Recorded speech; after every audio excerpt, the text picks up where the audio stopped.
10 trik psikologis untuk membaca siapapun secara instan. Saat kita kenalan sama orang baru, kita langsung dapat banyak info dari mereka. Tapi, kadang kita bingung, mereka itu orangnya kayak gimana sih? Nah, makanya kita harus tahu, gimana sih kita berkomunikasi. Para ahli bilang, 55% dari yang kita sampaikan itu dari bahasa tubuh, 38% dari nada suara, dan cuman 7% dari yang kita omongin. Artinya, saat kita kenalan sama orang baru, kita harus lihat 3 hal ini. Nggak cuman dari yang kelihatan aja. Yuk, simak tips berikut ini, biar kita bisa baca karakter orang dari atas sampai bawah. Nomor 1, kontak mata. Orang bilang, mata itu cerminan hati. Nah, biar tahu orang yang kita lihat itu ngasih sinyal apa, kita harus lihat situasinya. Misalnya, kalau ada orang yang ngeliatin kita terus-terusan, bisa jadi dia suka sama kita. Tapi, kalau kita ngelihat orang langsung di mata, dan dia malah ngalihin pandangannya, itu tandanya dia lagi deg-degan atau ada yang ditutup-tutupi. Jadi, kalau kita ngobrol sama orang yang matanya bikin kita ilfeel, apalagi kalau dia diem aja dan jarang kedip, itu berarti ada yang aneh, dan dia mungkin bohong sama kita. Nomor 2, alis. Kamu pasti sering melihat ekspresi wajah orang lain kan? Tapi, tahukah kamu bahwa alis juga bisa mengungkapkan banyak hal tentang seseorang? Yup, alis bisa menunjukkan seberapa nyaman, bahagia, atau takut seseorang dengan situasi yang sedang dihadapi. Ada 3 emosi yang bikin alis naik ke atas. Kejutan, kekhawatiran, dan ketakutan. Coba deh, kamu angkat alis kamu sekarang. Gampang kan? Tapi coba kamu angkat alis kamu sambil ngobrol asik sama teman kamu. Pasti susah dong? Nah, kalau kamu lagi ngobrol sama seseorang, terus dia ngangkat alisnya, padahal topiknya nggak ada yang bikin kaget, khawatir, atau takut, itu artinya dia nggak betah sama kamu. Mungkin dia nggak suka sama kamu, atau nggak tertarik sama apa yang kamu omongin. Jadi, hati-hati ya kalau kamu lihat alis orang yang kamu ajak ngobrol naik. Bisa jadi, dia nggak nyaman sama kamu.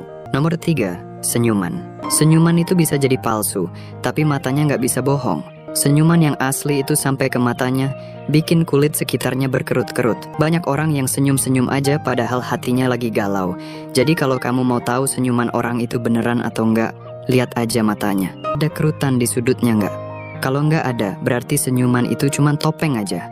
Nomor 4, dilihat dari cara mereka bicara. Saat kita kenalan dengan orang baru, kita pasti penasaran dengan karakter mereka. Apakah mereka orang yang baik hati, ramah dan menyenangkan, atau malah sebaliknya, orang yang jahat, sombong, dan menyebalkan? Ternyata, ada cara mudah untuk mengetahui karakter seseorang dari cara mereka bicara. Cukup perhatikan apa yang mereka katakan tentang orang lain. Apakah mereka sering memuji, menghargai, dan menghormati orang lain, atau malah sering mencela, menghina, dan merendahkan orang lain? Menurut penelitian, orang yang sering bicara baik tentang orang lain cenderung memiliki karakter yang baik juga. Mereka adalah orang yang positif, sopan, penuh kasih, dan beradab. Mereka juga lebih bahagia dan puas dengan hidup mereka.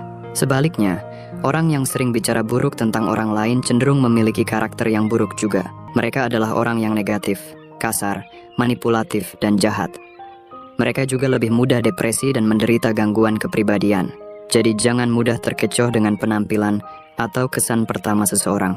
Lebih baik perhatikan cara mereka bicara tentang orang lain. Dari situ, kita bisa tahu karakter asli mereka. Dan tentu saja, kita juga harus berbicara baik tentang orang lain, agar kita juga menjadi orang yang baik.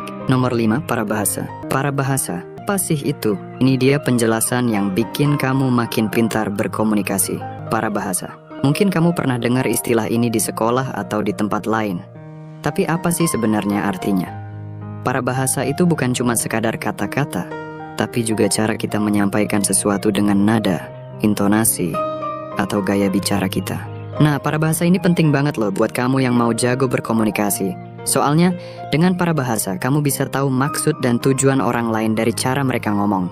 Misalnya nih, kalau kamu lagi ngasih ide ke temen, tapi dia jawabnya datar aja, berarti dia nggak tertarik sama ide kamu. Atau kalau kamu lagi ngobrol sama pacar, tapi dia sindir-sindir kamu, berarti dia lagi kesel atau cemburu sama kamu. Jadi kalau kamu mau paham parabahasa, kamu harus peka sama nada, tekanan, dan gaya bicara orang lain. Dari situ kamu bisa tahu apa yang sebenarnya mereka mau atau rasakan. Parabahasa ini bisa jadi kunci sukses kamu dalam berhubungan dengan orang lain, baik di dunia nyata maupun di media sosial. Nomor 6, pandangan ke samping. Kalau kamu ketemu orang yang baik hati dan senang kenalan sama kamu, pasti dia bakal ngadepin badannya ke kamu dan tatap matamu dengan tulus. Tapi, Kalau kamu baru aja kenalan sama orang dan dia langsung ngelirik ke samping, itu artinya dia nggak betah deh sama kamu. Itu tandanya dia pengen kabur dari situasi yang bikin dia nggak nyaman. Nomor 7, sering menganggukkan kepala. Kamu pasti sering lihat orang mengangguk-ngangguk saat kamu ngobrol sama mereka. Biasanya, itu artinya mereka setuju atau mendukung apa yang kamu bilang. Tapi, jangan senang dulu. Ada kalanya orang mengangguk-ngangguk bukan karena setuju, tapi karena cemas atau gugup. Nah, gimana cara bedain orang yang mengangguk-ngangguk karena setuju atau karena cemas? Coba perhatiin intensitas dan frekuensinya. Kalau orang mengangguk-ngangguk terlalu kuat atau terlalu sering, bisa jadi itu tanda-tanda kecemasan. Mungkin mereka takut kamu nggak suka sama mereka, atau mereka bingung sama apa yang kamu minta. Tapi, ada juga orang yang mengangguk-ngangguk karena pengen cepet-cepet selesai ngobrol. Biasanya, mereka juga bakal ngelakuin hal-hal lain yang menunjukkan ketidaksabaran. Seperti ngelihat jam terus-terusan atau megang-megang kunci mobil. Kalau kamu nemuin orang kayak gini, mending langsung akhiri aja obrolanmu. Jangan sampai kamu jadi ngerepotin mereka kan? Nomor 8, perhatikan dagu dan rahang. Kalau kamu lihat seseorang menggosok dagunya, itu artinya dia sedang berpikir keras. Dia mungkin sedang mencoba membuat keputusan, menimbang-nimbang pilihan, atau mencari solusi. Dia juga mungkin sedang melihat ke atas, ke bawah, atau ke samping, untuk mencari inspirasi atau jawaban. Kalau kamu ngobrol sama orang yang lagi menggosok dagu, beri dia waktu untuk berpikir. Ya, jangan buru-buru ngedesak dia untuk jawab pertanyaanmu. Kalau kamu lihat seseorang dengan rahang yang mengencang, itu artinya dia sedang stres. Dia mungkin merasa tidak nyaman, khawatir, atau takut dengan sesuatu. Terlepas dari apa yang dia katakan, rahang yang mengencang menunjukkan bahwa dia nggak santai. Kalau kamu ngobrol sama orang yang rahangnya mengencang, coba tanyakan apa yang bikin dia stres. Atau kalau dia nggak mau cerita, ajak dia ngobrol hal-hal yang ringan dan menyenangkan, biar dia bisa rileks. Nomor 9, postur tubuh. Apakah kamu pernah memperhatikan cara orang berjalan? Ternyata, dari situ kita bisa tahu seberapa percaya diri mereka loh. Coba deh, lihat. Orang yang berjalan dengan tegap, bahu ke belakang, dan mata menatap ke depan, pasti punya rasa percaya diri yang tinggi. Mereka nggak ragu dengan diri mereka sendiri dan siap menghadapi tantangan. Tapi, beda cerita kalau orang yang berjalan dengan bungkuk dan mata menunduk. Wah, kayaknya mereka kurang pede nih. Bisa jadi mereka punya masalah atau merasa nggak nyaman dengan situasi. Nggak selalu sih, tapi itu adalah kesan yang mereka berikan ke orang lain. Nomor 10, jabat tangan. Salaman adalah salah satu cara untuk menyapa seseorang. Tapi tahukah kamu, salaman juga bisa mengungkapkan kepribadian dan perasaan seseorang? Yup, dari cara bersalaman, kamu bisa tahu apakah orang itu ramah, sombong, atau malu-malu. Penasaran kan, apa aja arti dibalik cara bersalaman seseorang? Kalau salamannya lembut dan lemah, berarti orang itu kurang percaya diri, atau mudah diintimidasi. Mungkin dia merasa minder atau takut sama kamu.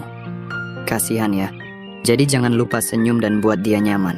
Kalau salamannya keras dan ngejepit, berarti orang itu punya sifat yang dominan dan agresif.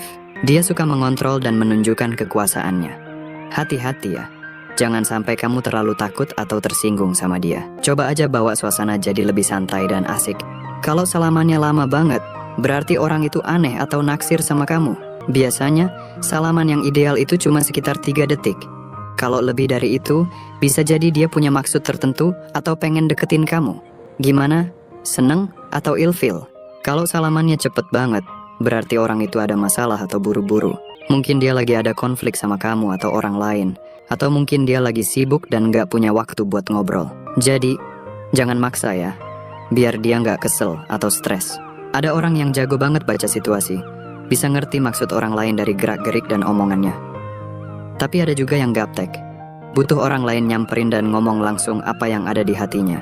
Baca orang tuh susah-susah gampang, tapi kalau kamu bisa, itu skill yang keren banget. Tentunya, tiap orang beda-beda, jadi ngartinya kata-kata dan tingkah laku mereka bisa benar atau salah. Tapi mudah-mudahan, dengan tips ini, kamu bisa makin pinter baca orang. Kami penasaran nih sama pendapat kamu. Pas ketemu orang baru, hal pertama yang biasanya kamu perhatiin dari dia apa? Tulis di kolom komentar ya. Kalau kamu suka video ini, jangan lupa kasih like dan share ke teman-teman kamu, biar kami semangat bikinnya. Buat video-video seru lainnya, makasih udah nonton.